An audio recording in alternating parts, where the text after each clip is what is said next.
Hey y'all, welcome to season 2 of the Tears and Joy podcast. I'm your host, Julia Light, and I am so glad you're here.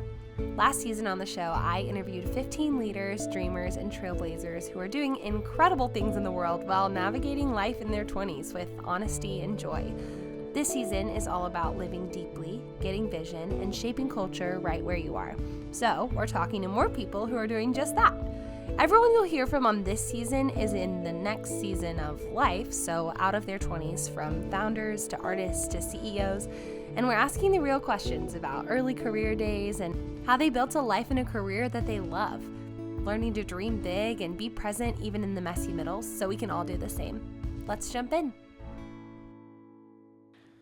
Hey y'all, welcome back to the Tears and Joy podcast season 2. I'm so excited today to have my friend Ben Murray on the show. Hey Ben, how's it going? It's good. Thanks for having me. Oh, thanks for being here. I'm so glad you're here. I'm going to read Ben's bio so you guys can get to know him a little bit. Ben Murray is a multi-award winning director, producer, and cinematographer with a diverse creative background spanning productions of all scales. His portfolio includes directing and lensing award-winning shorts, features, and web series with premieres at Cannes, Dances with Films, Woodstock, and the Toronto International Film Festival, to name a few. As co-founder of the acclaimed New York-based production company Incline Productions, Inc., Ben now starts his next venture with a new studio creating stories rich in adventure and hope. Wow! Thanks for being on the show, Ben. Yeah, I'm excited to be here. Oh, I'm Thanks so excited you're here. Okay, so first thing that I want to ask you about is this thing that your bio just hinted at, your new venture, your new studio. Yeah. Tell us about it. An adventure and hope. What a wonderful thing. How did that come about? And what are you up to? What are you doing? Well, so I spent a lot of time with Incline Productions, almost a decade running Incline Productions, which is like a production service company. Mm-hmm. So people would come to us with scripts and budgets or ideas for things, everything from like commercial campaigns to feature films. And we would service them. Like we would make their movie. We would set up their movie. We'd give everything from script notes to helping them cast to producing and getting all the way through post. Yeah. And we did that for a really long time. And, we got to a point where there was a lot of stories that kind of we developed and that we were passionate about and that we felt like we wanted to make and we wanted to tell. Yeah. And there's a rule kind of in the industry that like it takes so much work to make a movie that you have to believe that like you were put on this earth to tell that story, right? Mm-hmm. And so we kind of looked at some of the stories we had written over the last 15 years and we're like, man, there's some things here that we really would love to make. And, you spend so much time making things for other people and you give a lot of yourself to other people's projects. Yeah, a lot. So at one point, we had a really tough show that we worked on for about a year and a half. And great people, like good show, but it just didn't wrap up the way we wanted to. And at the end, you're always kind of like, man, if I was in charge or if I could do this. And that kind of sparked an idea. I'm like, there's a lot of people that are on the production side that are looking for like really healthy productions and like really healthy stuff. And I think people just want to work on stuff that's fun. Like I hear a lot like, I worked on this movie, but I didn't love it. I'm like, oh man, like what if we brought back movies that people are excited to watch and excited to work on? Yeah. And I kind of looked at the stuff that I love. Being in film, a lot of times, you're sitting around a dinner table or something and you get into like the stories that you like to watch or the stories that you like to tell. And I've shot a lot of very auteur movies. I've shot a lot of movies that are like kind of gritty or weird or, indie. Yeah. And so starting this new venture, people are kind of always like, well, what kind of stuff do you want to make? And like, what's your favorite film? Like, what are your favorite movies? And I think a lot of times people think I'm going to say something really artsy. Right. Or, I have some spiel on like some award-winning film, and I'm like, well, top 5. This is like a great way to get to know people. It's like you tell them your top 5 movies. And look, my favorite movie is Princess Bride. I just think it's perfect. It's perfect. Yeah, it's so good. You can watch it with anyone at any time, and everyone's gonna enjoy it, and you're quoting it the whole time. It's just a great film. Yeah. Like Hook, like a film I've seen more than any other movie growing up. So good. Just like nostalgia and adventure and like imagination, and that's the stuff that gets me really excited. Yeah. Indiana Jones is probably the reason I'm in film. I just Wow. loved the idea that you could just go and search for something and like, kind of a bumbling hero. Yeah. You didn't have to be James Bond in order to solve the mystery. Like you could be this Totally. guy who's like tripping down a mountain instead of running down it. Yeah. Um, and I love Lord of the Rings. I love like just being taken somewhere else and Yeah. things that are just generational. And Yes. then silly things like there's a movie called Secondhand Lions, which is like a road trip, like a movie you watch on a road trip, Okay. movie you watch on a Friday night with your family, and Yeah. all your friends are over. Even now, all my friends are over. What should we watch? I'm like, there's a great movie that's like super quotable, and it's like so simple. And it's like Yeah. it's got adventure, it's got mystery, it's got all these things. Yeah. And I just love that movie. It's such a simple film. It didn't win. I don't think it won any awards, Okay. but it's just a great movie. It's got heart. Like you tear up, Right. you're laughing. It's goofy, and there's some great action and adventure. And those are the movies that I love. And I Yeah. just honestly like I don't see a lot of those anymore. Mm. Everything maybe takes itself a little too seriously, or it's got content in it that you're like, okay, I'd have to fast forward this if I'm watching it with my mom, And I want Right. to be able to go home and be like, I've got it. I want to take us on an adventure. I want to like sit Yes. down and watch a movie. I want to go to a movie theater in New York with my friends and then go to a diner after and talk about what we would do in those situations, what choices Yeah. we would make. Yeah. Um, Sometimes I leave the theater and I'm depressed. And I'm like, man, that's an intense story, but gosh, like where's the hope? It kind of Yeah. left us hanging. And so our new venture, Incline Studios, um, is a indie production company to make commercially viable films that are rich in adventure and hope. Wow. And the whole idea behind this is we want to bring these exciting stories that have adventure, that have all these very, I say commercially viable. And what I mean by that is like a lot of times indies don't touch certain genres or certain types of movies Mhm. because like, oh, we don't have the budget for it. Right. And I just think that with the kind of decades of experience that my team has and the resources that we've put together and where we're shooting and how we're shooting, and we're shooting films together. So we're like amortizing costs. So we're sharing costs and resources over a couple films. We're Yeah. able to kind of bring these quote unquote big movie themes to smaller movies. And they're not Mhm. small movies. Like I think once people hear indie, they think anywhere from a couple 100,000 to 10 million, right? Right.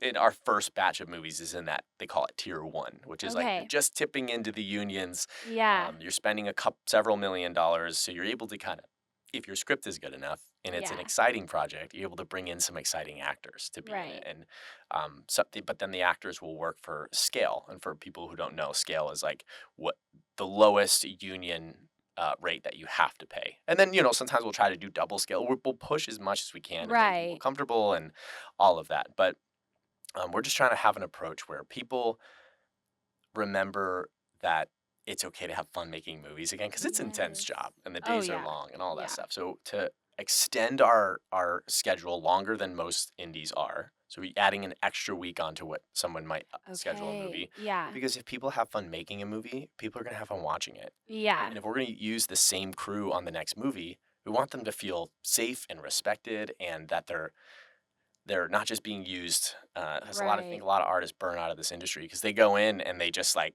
give everything to it, and people say thanks, see you on the next one, and they're gone, Yeah. and then Yeah. you spend your in between recovering. Yeah. And I want people to thrive in these movies. That like hard work, like not be afraid of hard work. Hard work is Yeah. good, but like healthy hard work and understanding and respecting people's art and the time because we all got into this. Like we're not. People always joke if you want to make money, don't be in movies. Yeah. Like That's so funny. People say yeah. the same thing. Yeah, they with, think like you're well, gonna with make like every creative industry, everyone. really. Yeah, but anything if you're in it long enough and like you can be successful in that way. Absolutely, you But can. Yeah. it takes sacrifice. There's no Yeah. art that doesn't take sacrifice Yeah. first before like resources like money and all that kind of stuff come. Yeah.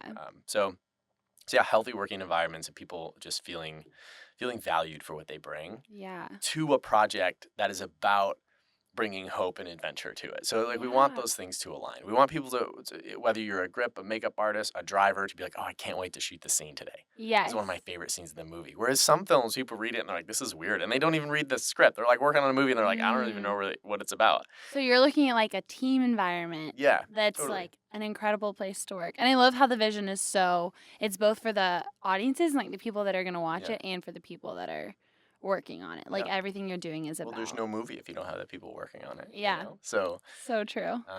you say like you put the people the people come before the movie because it's the people that make the movie, right? So sometimes people are Mm. like, you need to do whatever you can to get the movie done, even if it means Mm. like using people. And it's just like, these are the people that make the whole machine run in the first place. Yeah. And we're artists. We need work. People will be, this is terrible. People will be abused on a set because they're like, I love the art so much. Right. And there's this like messed up thing in the world that's like, this is how it is. Like, you Right. want to be an artist, you've got to, like, grind it. And like, I did that. I spent years grinding at 20-hour days in the freezing cold and all that stuff. Yeah. And I loved it.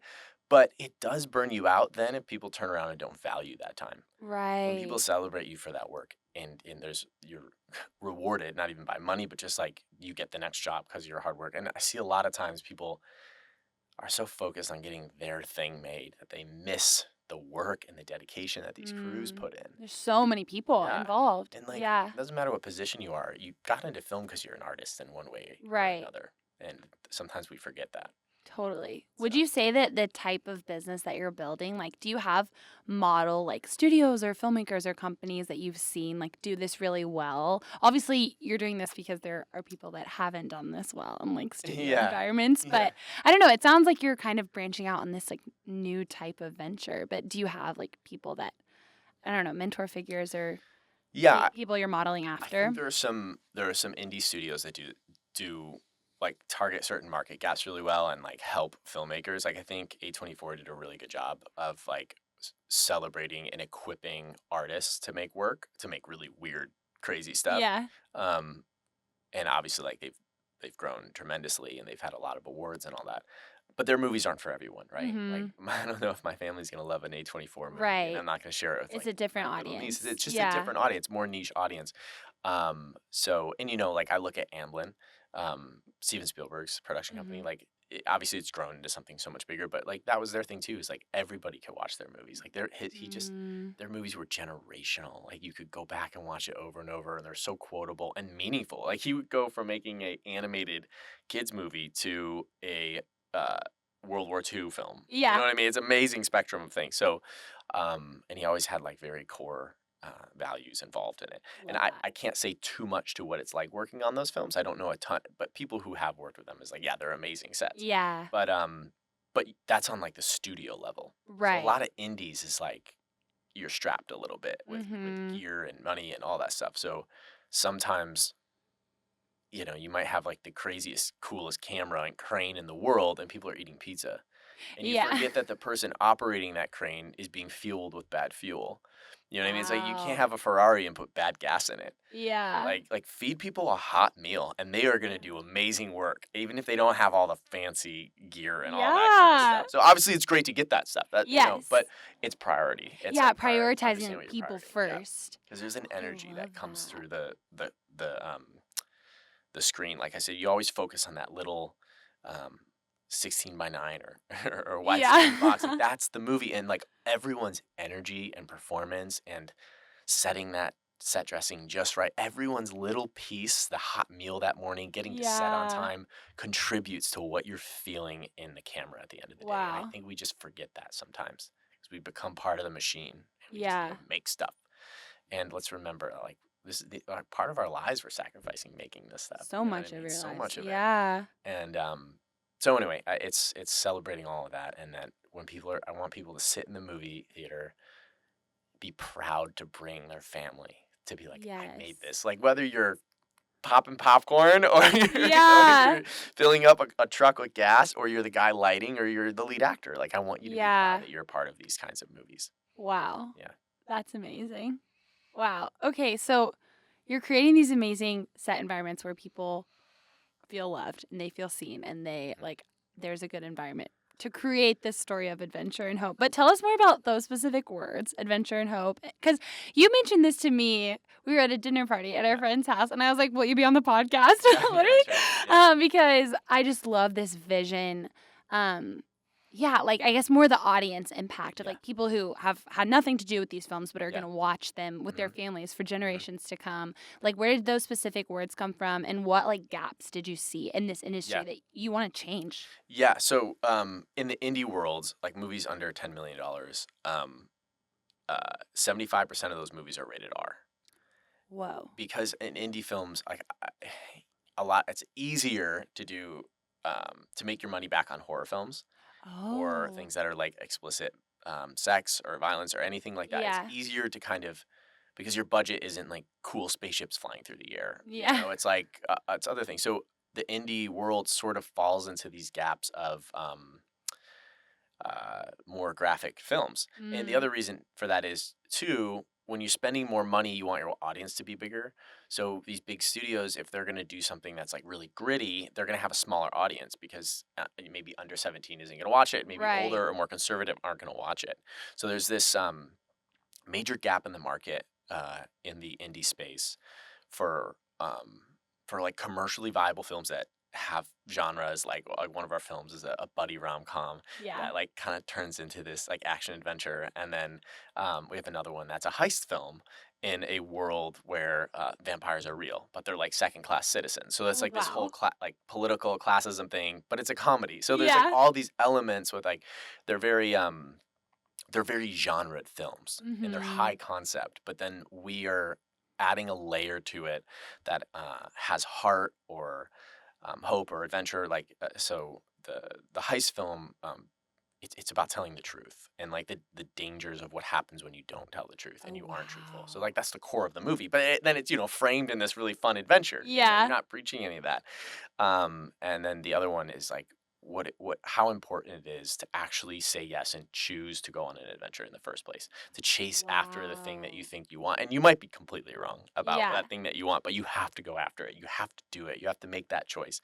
The whole movie's about making different choices. Oh, So I those are love like, the subtextual things that you feel and are inspired by wrapped in this like really fun movie that's like Yeah. really silly and cool and has awesome sequences and there's really cool to watch and fun to watch and very quotable with silly characters that Yeah.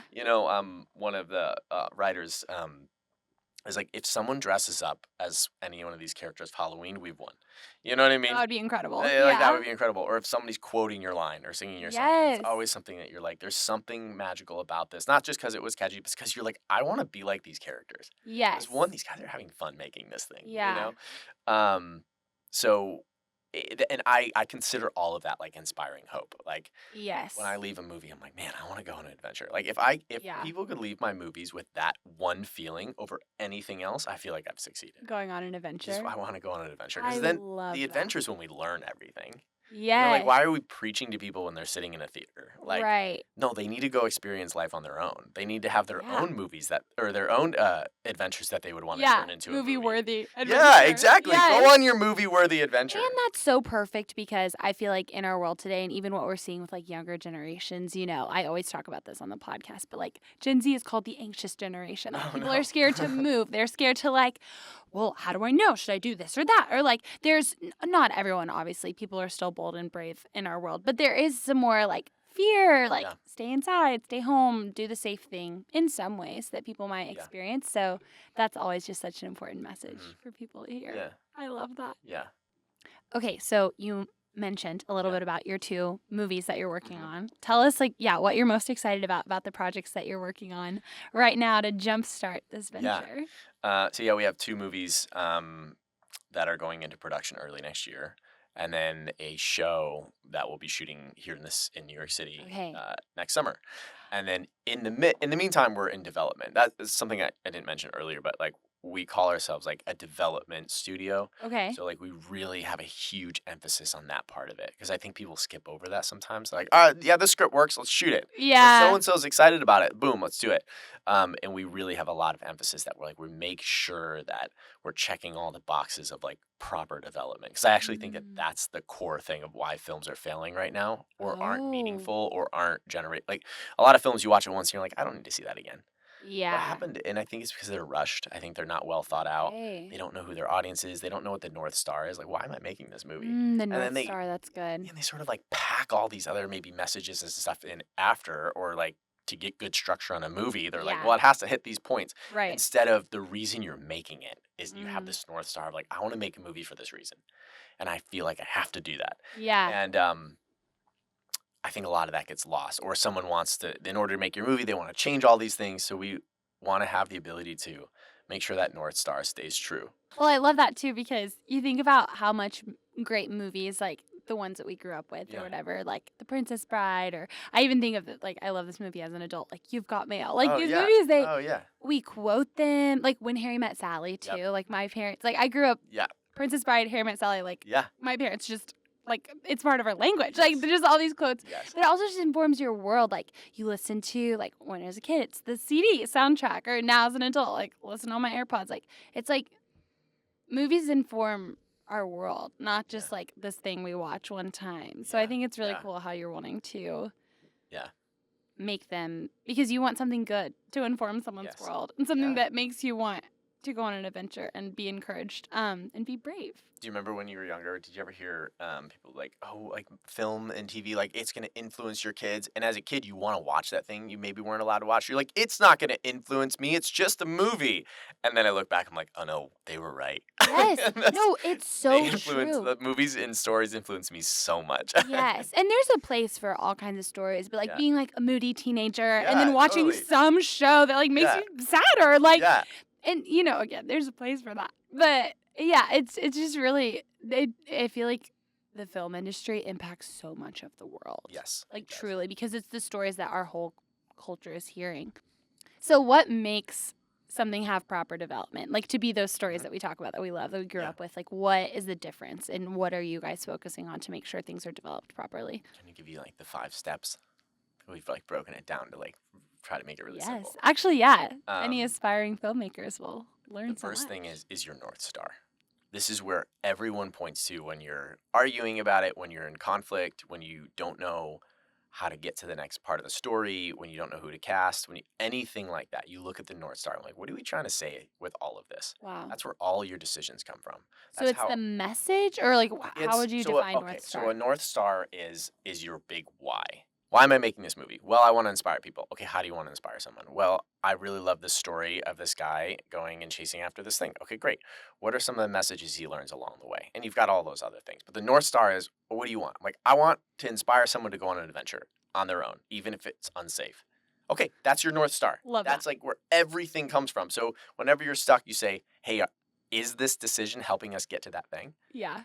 And then the next step is you need to know who your audience is. Now, there's a big difference here. It's not making a movie for an audience to make them happy, but knowing that this movie has a certain audience. And it's like a distinction between, some people are trying too hard to please an audience that they forget to make the thing that they love. Right? And then sometimes people make something just for themselves. And they're like, if people like it, they like it. If they don't, they don't. Yeah. And in my case, I'm like, I'm making commercial viability. That means people got to like it. Someone's got it. You know? So, it's like, if you believe in that North Star, okay, now make that North Star commercially viable. Or don't throw stuff in the movie that maybe excludes a lot of audience. Okay. Or don't make it super convoluted, weird, artsy thing that no one's going to understand. So like, let's add some structure to that. Like, let's make sure that there's a specific audience. So say for my second film, it's a buddy rom-com, and then it kind of turns into this like action adventure. Yeah. And it never loses the rom-com part of it, but it has this other element. So I'm like, I'm covering like a lot of bases. Like people who love rom-coms, I believe are going to love it. And then people who love like buddy movies and action adventure movies are going to love it. You know, I'm not betraying any of those audiences. Right. So I'm able to use that as a benefit. Like sometimes people meld things too much together that it becomes unrecognizable. Right. And like, then is it a horror? Is it a thriller? Is it a like, it's I don't really know. Specific. Yeah. Instead of like, you should be able to market it both ways and everybody's happy. Yeah. And that's just good development, right? It's good North Star, knowing your audience. And then creative. Like, okay, so you're doing this commercially viable thing. Maybe it's low concept, so it's not like super wacky and weird. Yeah. But how are you doing it different than other people? What is something that you're bringing to this project that makes it special, that makes it different? So, for example, our second movie is about a choose-your-own-adventure author. But he's like now hired to do choose-your-own-romance novels. So if you've never done one, you read something and it says, go to page 5 to go upstairs, or go to page. And he's on the hot seat because he doesn't really know what romance looks like. So he knows how to write all the fancy words and all the stuff, but the characters never end up together at the end of the books. So they're like, you got to go figure this out. Oh my gosh. And the whole movie stylistically has kind of this choose your own adventure thing. So there's always like different paths of life that he thinks are going to take him in totally different directions. So stylistically, you've got like paths opening up in life. It's like, oh my gosh, if I go down that path, I'm going to be this, or I'm going to be alone forever. Or if I go down this path, and you don't really know. So we're taking a structure of something that people understand, like a rom-com, and then we're bringing in this like creative element to it that maybe people haven't really seen before.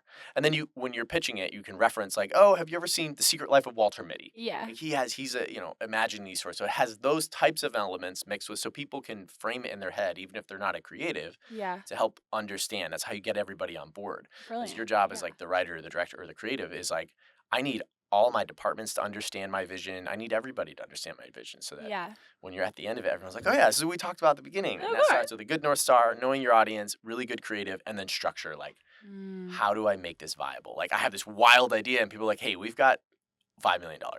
We can't have, cows flying through the air, like it's not going to work. Yeah. So then you just have to have a really good structure. Like, who can I get excited about this that's going to maybe work for scale, or that I can partner with who loves this story. So then you just find really good structure, and then you got to package it. That's the last thing. It's like, how do I get the right people attached to it, the right creatives who share my vision, who understand the size and scope of it, and then you put it all together, and that's kind of how it becomes a viable project. Okay. Yeah. Wow. So that's simple. Development. 5 points. That's our 5 points to development. It's incredible. That's amazing. You just learned that over the years. Like, this is how. Yeah. It's not like a 5-point thing that someone It else. is not a 5-point thing. Wow. No, I think a lot of you people guys got that for free. Audience. Everyone listening.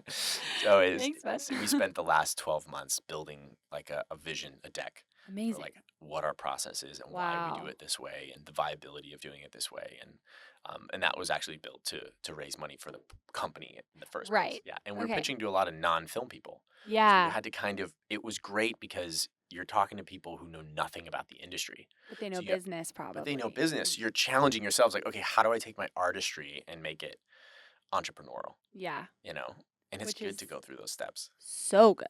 I don't want to do it anymore, but right. But you did it. We did it. And that's amazing. Yeah. Okay, so you are an artist, an entrepreneur, a CEO, a founder, a filmmaker, a director, all these things. A lot of this podcast, as most of our listeners know, season 1 was all about your 20s, and everyone I interviewed was mostly Gen Z, still under 30, doing all these really cool things, visionaries, entrepreneurs, leaders, creatives. Kind of talking about messy middles and like, it's okay. We can savor our season where we are, and no one has life figured out in their 20s or their 30s or their 40s or any time. But I definitely think you've done a lot of cool things in your career, and you're now jumping into the next really big season. Can you give us like a 5-minute, 10-minute like version of your 20s? Yeah. What were you doing? Because that was always my question. When I would listen to podcasts like this of people who were, a little bit older than me, I'd be like, but what were you doing when you were 22? Am I going to be okay? I feel like a lot of young people feel that. Or just how do I get a big vision? How do I get to a place where I'm impacting so many people and doing cool stuff? So, whatever you want to share about your origin story, would love to hear. Have you ever heard this a bit that's like, there's no such thing as an overnight success? I've heard that. Yeah. There's something that where somebody might be working on something for 20 years, and then they're discovered, and then they're on a talk show, and it's like, our new up and coming and they're like, I've been at this for so long, no one knew about it. Right. And I think for a lot of artists, it's hard to put yourself in the future and look back and understand why that weird phase that you're in is going to get you to the thing you feel called to do. Yeah. Right? Or you feel purpose. Yeah. So I think a lot, especially in New York, it's a hard place to live. And my 20s were hard. My 30s are hard. Right. It's not easy. What? Like anytime people I want to get into filmmaking, I'm like, you have to really love what you do and hate yourself a little bit because it's not, you know what I mean? Yeah. You have to be willing to sacrifice, Right. I should say. You should be willing to sacrifice a lot of your comfort. Yes. And if you're not willing to sacrifice your comfort, you should not do it because it's gonna be brutal and hard, and people are gonna be telling you that there are other ways to do it, and sometimes they're thinking about safety or comfort or future, things like that. So for my 20s, like how did you get into this? How did you know this is worth it to me and I'm gonna do this? I always I woke up from a dream when I was 16 that was moving to New York and starting a production company and making movies. Crazy. Like really visceral. Like a sleepy dream, like in the night. Literally woke up in the morning, went down, told my parents, like, hey guys, I was playing baseball at the time, and I like really was into baseball. And I grew up on a farm in the middle of nowhere. And I was homeschooled too. Oh, wow. So like checked all the boxes. Yeah. And I'd never even been to New York City. You're from upstate? Western Yes? New York. Western Yeah, New York. yeah. Yes. Yeah, only people from New York and Western New York correct people when they say Right, upstate. I'm like, yeah, upstate is like Albany and Syracuse not and here. Central New York. Not and the city. upstate is like, you mean like Bronxville? No. No, like Buffalo, Rochester, Finger Lakes. So like in the Finger Lakes, it's all just farm towns and dairy farms. Okay. So it's that area. Yeah. Like, just like there's more cows than people.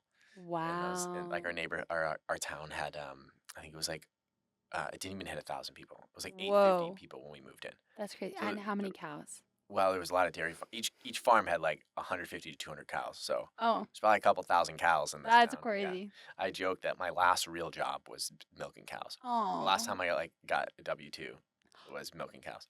That's amazing.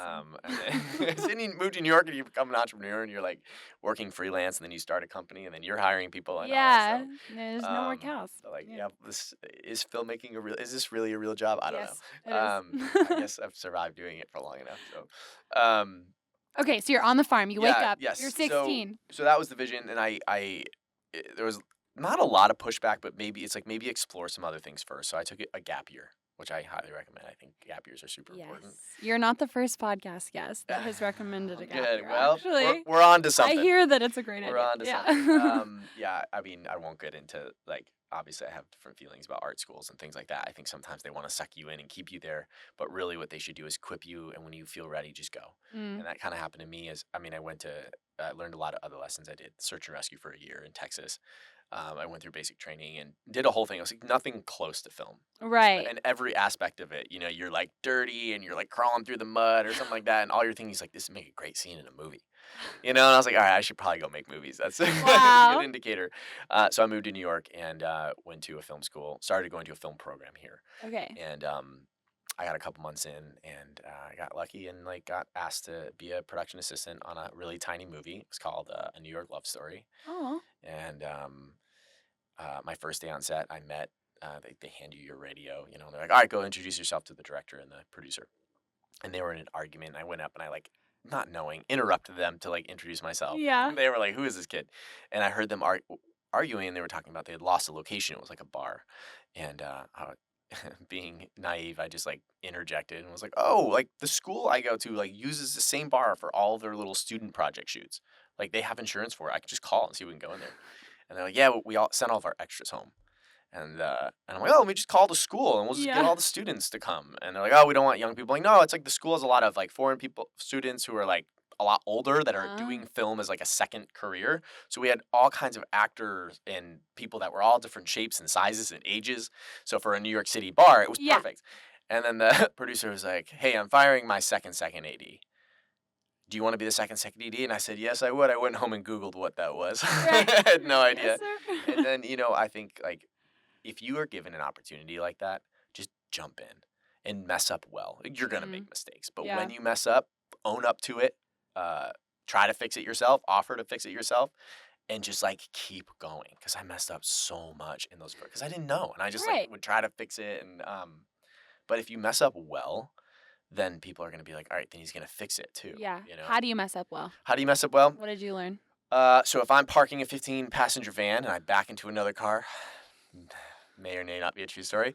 And you can either be like, all right, well, we're just going to leave that. And like, because I got a job to do. Nope, you go, you handle that. Yeah. And you tell them that you messed up. You tell them that you did that thing. You offer to fix it. You offer to do what you can. And you just own up to your mistakes. And like that, like if someone does that, I'm going to keep them forever. Totally. I don't care if people make mistakes. Like whatever. Like, so long as they do the effort to fix it or be better and they don't make the same mistakes. So you mess up well and like just keep going and keep doing it. So I stayed on that project and then I started missing classes and I ended up just working for this producer for a while. Like he would just keep bringing me onto movie after movie after movie. and I would go back to the school to shoot other people's projects. So I'd just show up and be like, I'm actually just here to shoot someone's Yeah. thesis project. So I was learning cinematography while I was learning production at the same Wow. time. So sometimes I would shoot someone's thesis at night and then be on set during the day. Wow. And No sleep. early 20s. I mean, I had way more energy. Yeah. And but that's the time to do that. Like, set comfort aside. Like, this is your time to grind. It's your Yes. grinding season. It's just like go and go and go, and just trust that like that is going to some of those relationships. One quick aside is I was shooting sketches for a web show. Not exciting. In like a little studio in Hoboken. Okay. And actually, it ended up being a really great show, but we're shooting some sketches. One of the actors' first ever job was with us, and he is now one of the producers on my movie, and he is now a like really big up and coming actor. Wow. I don't know if I'm supposed to, he's on one of the biggest IPs in the world right Wow. now. One of the biggest Netflix shows in the world coming up. So That's incredible. I think it's announced, but anyway, his first ever acting gig in New York when he was 17 Yeah. was with us, and Yeah. then now 13 years later or whatever, or 12 years later, he's co-producing this movie and he's starring in the next film. Incredible. So it's just one of those things that, like, that's why like we treat people well. Yeah. We work really hard. We make sure people are taken care of, and not because they might be something someday, just because like that's how we should treat each other. Yeah. People remember that, and they remember how you were treated, how hard you worked. I used to say to people all the time, like, if you want to be successful in film, show up early, don't sit down, and don't be on your phone. And they're like, none of that has to do with the job. I'm like, nope, no, it doesn't. Like, Yeah. being good at the job will come. Right. My mentor and late business partner, Glenn Trotner, used to say, I'm not good at this at all. I just work harder than everyone else. Like, it was That's true. so good. He Yeah. And was that's good. for He was any brilliant. industry. Yes. Show up early. Don't be on your phone. Yeah. Don't sit down. Yeah, Like, exactly. yeah. Because then it gives room for the magic. And Right. you start to notice everything. Right. You see why people are doing what they're doing. Yes. And you're like, man, that gaffer, that guy lighting, like, uses a weird technique with his lights. And I wasn't going to notice that if I was thinking about how tired I was, or sitting down, or like sitting down can be so distracting. And we make a joke. Never sit down.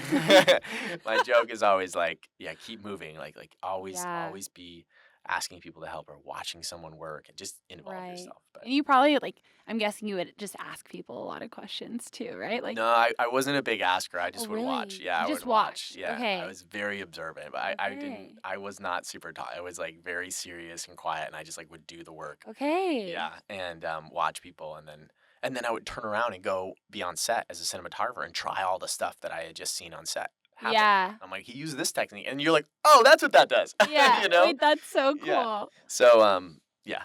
Were there any people that sort of poured into you, either directly or just by watching them, that you, now that you're in a position of leadership, want to model? Any specific like things you Yeah. saw that you're like, I want to Yeah. repeat that. I I don't- want to do that. It's I think I struggle with this right now because my mentor was maybe it was conventional back then, but his way of mentoring me, and he was like a legendary filmmaker, like legendary producer. It would be he'd call me, he'd be on some big movie, and he'd call me and say, hey, my mom is sick, I got to go take care of her. Come take over the movie. And I'd be like this 23-year-old. I'd get there, he'd hand me the radio and say, good luck. Oh my He'd gosh. hand me a radio and a call sheet and say, all right, you're running the set. And he'd walk around and be like, he's in charge now. And Oh my like, gosh. This kid Yeah. would be running these movies, these huge stars, and everyone's upset because the movie hadn't been going well, or whatever. And really, he just wanted to get off the movie. And he's like, Right. you'll figure it out. So it was trial by fire. That's And- crazy. but he saw something in me and was like, he'll handle Yeah. it. And sometimes it was great, and sometimes it wasn't great. But Yeah. that was his way of mentoring me. It was just throwing me into the fire over and over. And he's like, oh, he can handle that. Let's see what else he can handle. It was Yeah. this weird thing. I can't really do that anymore. I think we're in a different time where I think I want to preserve people's energy, and I don't want to do the thing where like, well, I did it this way, so you should be able to do Right. it that way. I think I was in a very unique position, and a unique upbringing. I don't know. I think like Yeah. I always say like my mother set me up, my parents set me up with like the secret sauce of like being homeschooled and working on a farm, and like when you do this job well, you're done. And like it was just such a good sauce for filmmaking. And like That's so interesting. my team jokes all the time. They're like, "Oh no, Ben's giving a presentation. It's gonna be another farm analogy." And I'm like, "Guys, it's a really good, That's awesome. like, sometimes you gotta burn the fields to grow good wheat." And they're like, "Oh, here we go again." What? Yeah. But That's we hilarious. talk about that in Seasons of Life. Like sometimes it's okay to scrap everything you just did. Mm, Like all of that work, like will get turned into some experience down the road. Whether that yeah. project ended up happening or not, it doesn't like that experience and that time put in actually means something. And Mm, so I tell people, especially people, actors and creatives in their 20s, it's like every job you do, every audition, that audition is part of your education. It's part of your yeah. tool set. Learning that accent, just thinking about how you want to approach that scene for someone else. You are adding tools to your arsenal that you might not Totally. even realize. Right. So then down the road, when you walk into a room and you have all this confidence, you're like, where did this come from? Right. And I was like, oh, I just spent 6 years auditioning for people. It Right. doesn't matter if you booked the show or not. Experience comes from doing. And that's the other thing. Totally. One thing I always tell people, I'm like, hey guys, there's no quick fix. Like you have to put time in. Yeah. You have to just do it and Yeah. do it. And there's some people who are just like, their magic is a little more external. So people Mhm. recognize that and they might be more raw. Right. And then like they get thrown in and That's they're such a good way to successful. say it. Their magic's more external. And some people it's buried and it like Yeah. slowly gets Mhm. unwoven. And like all of a sudden people start recognizing it and they start Yes. recognizing it for themselves. That's so good. So like we have to just, and then it's our jobs too as people who are running these things to recognize that in people. Like some people have a little too much external Yeah. magic and you gotta like That's true. bottle it up and be like, hey, you're gonna hurt yourself, like, you're gonna damage your career. And you Yeah. see this a lot as people get really famous really quickly or really successful Mhm. and it crashes. So you wanna have this healthy growth. And like part of our jobs as people who are running movies is like create environments for that. Yeah. So like I look at 20s. Like a farm. Exactly. And you look at your 20s, sorry. No, I interrupted you. I mean, I look at my 20s and sometimes you work a year on a movie and you'd be like, I didn't even like this movie. But my time I spend with the people on it, I've learned so much. Yeah. Like you go through, you're living life while you're on this thing, Yeah. It's true. But yeah, I don't know. And then like, obviously everybody says the relationship's the most important thing. Yeah. So you're making a lot of really incredible relationships on films too. Yeah. Yeah. Totally. So, what other things do you feel like you did in your, I guess, for several years, your 20s, that really set you up, like leadership wise, creatively, relationally, that you're like, oh, that was good. I am so glad. Maybe things you did, or maybe things that just like happened to you that you're like, I'm so grateful that happened. Like, yeah, what do you look back that was like, oh, that was a good use of that season of life? So I'm going to tell this in like a roundabout way. Okay. So I remember sitting in, listening to a speaker talk and someone's like, well, how did you become successful? And he said, I got lucky. And I remember like feeling physical anger. And I was like, that is not a real answer. No one gets lucky. He's like, I walked into this room and this person talked to me. He liked me. We had drinks later. And then he hired me to direct this huge movie.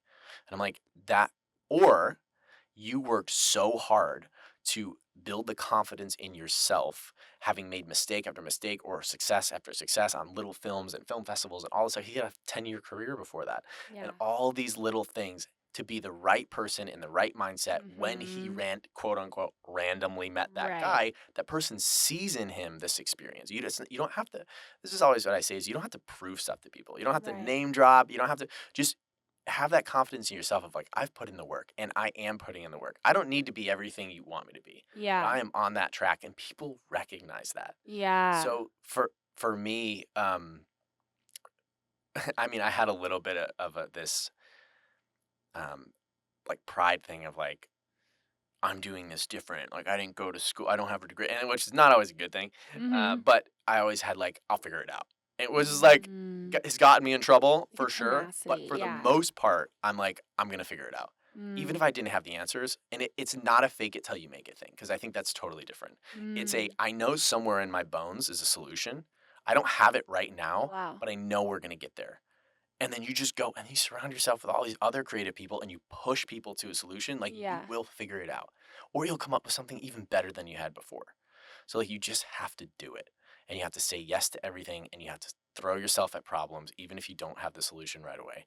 And like maybe you'll fail, but like failure is just like an observation that we have in the moment. Right. You know, like you look at that later and you're like, oh man, if I had done that right, I would have never learned this other technique that I used based off the failure. Yeah. So when you're like, you just, I don't know, say yes to everything, throw yourself at problems.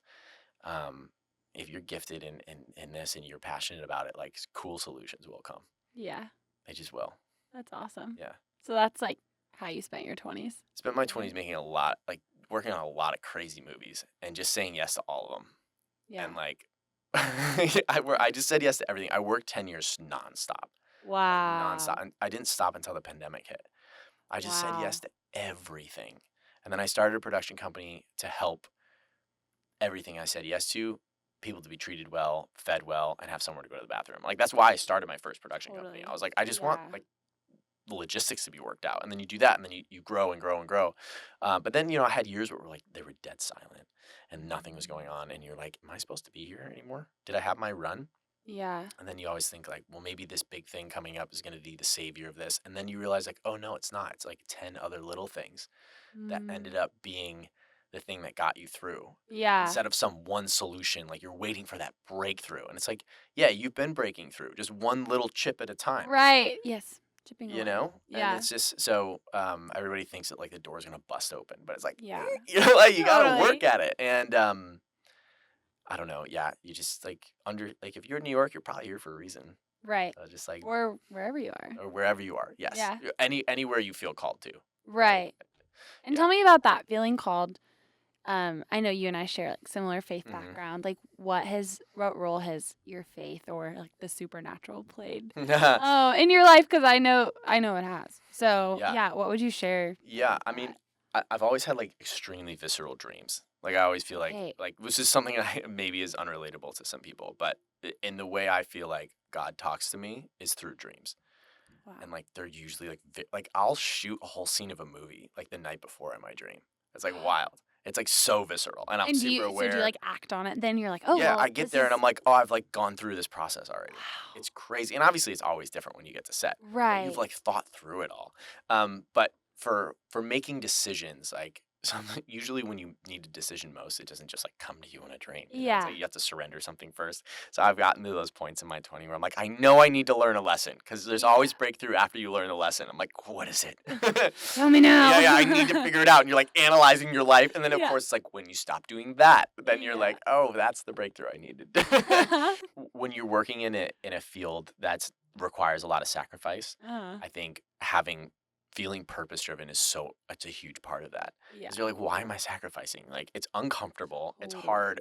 Half your family tells you you're crazy. Yeah. Like, all of these things, right? So, for me, there's this, like, God has gifted me with a lot of different skills that are really random, and then I get into film and producing. I'm like, oh, they're not random. Like, a film is like making movies and art, like takes all those skills and puts it all together. Right. Like even what you said, the farm being the perfect secret sauce. Right. Like no one would ever think of that. Yeah. So, so when I look at all of that, I'm like, okay, he's given me a really unique opportunity and really unique people to be around. And I've worked really hard at it also. So now there's this weight of responsibility to do it and to do it right. So like some days I'm like, I don't want to do this anymore.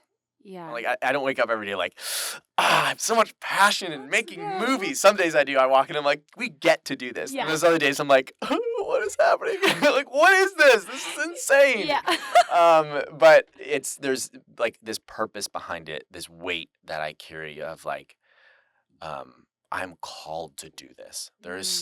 I don't know. I haven't met that person that I'm going to look back and go, oh, I needed to do this for that person, or I need to share a story with this person, or I needed to hear that person's story and turn that into something. Like, I don't even know what those things are yet, but I feel the weight of that calling now. That's beautiful. So like I feel responsible to do this. Yeah. Like I couldn't go live. The dream, like go live on a farm somewhere with like a family and it's like amazing and beautiful and all that. I couldn't do that. Not right now because I would feel the pull of responsibility. Like, God's like, I gave you these gifts for a reason. Right. Like, and it's not to go like shoot videos of your kids playing Little League. You know what I mean? Like it's not right now. Yeah. Yeah. So a lot of it is I feel a weight of like he's like, all right, you want to get out there and do something? Yes, I do. It's like, all right, let's see. And then you challenge that over and over, and your faith gets like faith gets in the way every time. It has to because it's not easy. Like when things are hard, like sometimes people look at themselves and they're like, do I love this? Am I acting because I love being an actor, or do I love filmmaking because I love it? And it's like, okay, well, why do you love it though? Do you love it because it makes you feel good, or do you love it because you feel like it's the purpose that you like? I'm here for that purpose. Right. And then it's like, well, what does everybody else get out of my experience in the arts? Yeah. You know, like art is for other people. Yes. And that's not like get out of the way. You know what I mean? Yeah. Like sometimes I say like, here's a search and rescue analogy. There's two people that save the guy that's stuck on the edge of a cliff. There's the guy that climbs down and grabs him, and then there's a guy in some back room somewhere weaving the rope that they used to grab him. Both people are just as important in saving that person. Wow. One is front and center and everybody's celebrating him, and the other guy doesn't even know that rope was used to save that person. Wow. You have no idea how God's going to use you. You have no idea what part of you're making this movie, you're telling this story, or setting up. Like, you have no idea what part of the process that's going to play. And like you have to be okay not knowing, you know? Yeah. So I think about that a lot. And I'm lucky enough to be like the work that I'm going to make is going to be put in front of people. So I will have a front row seat, and I think that's a gift. Yeah. You know, but when I was in my 20s for years working on something, I was like, I don't think this movie's ever going to get finished. What's the purpose of this? Totally. And then you're working next to somebody and you learn so much about each other and you end up being best friends and living life. And you're like, oh, that's the purpose. That's the purpose. At least for us. I don't know everybody else on that is have their own journey. And I think it's just sometimes slowing down and being like, this might be miserable right now or feel hard or I don't have vision. But it makes you more aware for like every conversation you have, like every little thing you're working on. If you're serving someone else, you're helping other people. Like I try as much as I can to help other people with their projects. Yeah. Because there's like not this pressure of like, oh, I don't have to be the visionary. I could just go wrap cables for somebody. Yeah. And like bring this energy with them or this confidence to just be there. The purpose and the and people are like, I feel good that you're like here and I'm just wrapping cables, you know? But I think like if we bring that awareness and that calling to everything that we do, I don't know. It's like being able to spread that piece that we like.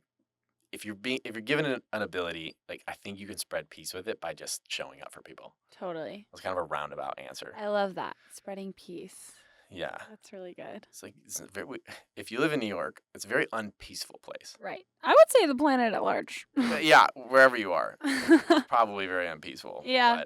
But especially maybe less noisy. Right. There's a lot of noise. Yeah. I love that though. Yeah. Okay, you're such a visionary. Can you tell me, I have a couple questions to wrap us up. Yes. What's your wildest dream with this venture that you're doing right now? I love asking people this question. That's awesome. Wildest dream. Wildest dream. Like that, yeah. Wildest dream with this venture. Like what I would want to make or what I want the company to look like? Either one. I would want to create this brand that when someone's on Netflix or HBO or wherever these movies end up, they see that and they go, oh, I know that I can watch that with my family and my friends and we're going to have a good time. Like you get this excitement for seeing it. Oh my gosh, there's a new Incline Studios movie. Like, and you want to turn your phone off. You want to sit in and you know, like you're going to be inspired. You're going to be, like, you know, something amazing is going to come out of it. Yeah. And I want people to like line up to the theater and be excited to go on this next adventure.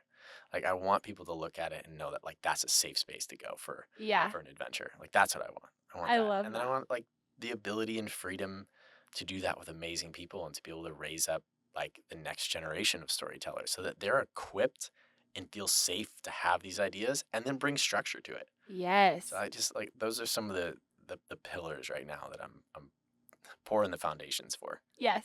I love that. Okay, speaking of the next generation. Yes.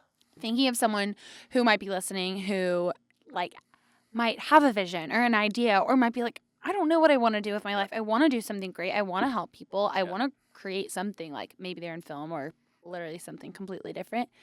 Is there anything you would say is like the first step towards having a big vision or big purpose for your life or anything you would say to that person? If you don't know where to start, just put yourself around people who are doing the thing that you want to do. And just ask them a lot of questions. Yeah. You know, like just be around it as much as you can, whether it's helping them get coffee or park their van or whatever it is, just be around those people. Yeah. Whatever it is, like a music studio, just be like, hey man, I'll go get food and stuff if I can sit in the corner or whatever it is. Because sometimes so much of our passion gets caught up in some big vision that we can't even figure out how to get there. Right. You know, and that's okay. I think it's totally fine to have those big visions. So many times people say, all right, let's be a little more realistic. And I'm like, why? That's not fun. No. Like the best ideas are the ones you can't figure out Right. how to solve yet. I think say what's a first step versus like let's be more realistic. Yes, it's nice when people do that. Right. Like what can you actually and like what you said, just you gotta like be there. ask. Yeah. Ask. It's like the scripture says, like you do not have because you do not ask. Yes, right. You do have to have a little bit of. I'm not shameless. The people who are shameless get where they're going way faster, I think. Yeah. But I think for anything, you just need to put yourself in those positions as much as you possibly can. Yeah. And find that like shameless audacity to be like, hey, I want to be a part of this. And like, people love passion. Mm-hmm. And yeah, be a good hang, be willing to work, and like stay excited. That's so good. Yeah. Okay. Last question. Yeah. What gives you hope? What gives me hope? Yeah, you're creating Such stories a of good- adventure and hope, but what gives Ben no. Murray hope in this life? I should have prepared that answer. I know. Surprise. What gives me hope? What gives me hope is that no matter what's going on in the world, or no matter what people are going through, I find that people are always still able to laugh. People are always still willing to help. People are always still willing to share things, no matter what is happening in their lives. And I see that in faith spaces. I see that in other spaces. I see that everywhere. That no matter what they're going through, people are still willing to share and to help and to be involved with other people's stories and lives. And I just think that's so beautiful. And that gives me hope that we just got to keep helping amplify those stories. Yes. Yeah. That is so beautiful. Wow. Ben, thank you so much. Thanks for having me. This is super fun. Joyful conversation. We could talk all day. I know, literally. Yeah, so good. Ben, where can we find you and where can we find Incline Studios? So, yeah, it'll be inclinestudios.com. Incline Studios New York on Instagram. Okay. And then I'm the Benjamin Murray on Instagram. So Benjamin between all of these things, we'll be posting, like we'll have a deadline article coming out hopefully right around when this comes out, maybe. And then yeah, we're just gonna be posting the journey. We're gonna be better about posting. So, sometimes you get so caught up in making the thing, you forget to tell people that you're actually doing it. So we're gonna be better about like kind of putting out what we're doing, and I mean, I'm also always available for coffee whenever, wherever. If I love just talking to people and hearing their story. Yeah. So, you can find me up in West Harlem at my studio. I'm there all day, every day. Amazing. So, yeah. That's awesome. Yeah. Wow. Thank you so much, Ben. Thanks for having me. This is super fun. Oh, guys, we will see you next time. Thanks for tuning in. And yeah, follow along with Ben and Incline Studios. I'll link everything in the description. We'll see you next time. Thanks for tuning in, friends. Be sure to subscribe wherever you get your podcasts, follow us on Substack and Instagram, and send this episode to a friend who you know will love it. Don't forget to be present, dream big, and remember that you are shaping culture right where you are. We can't wait to see you back next week.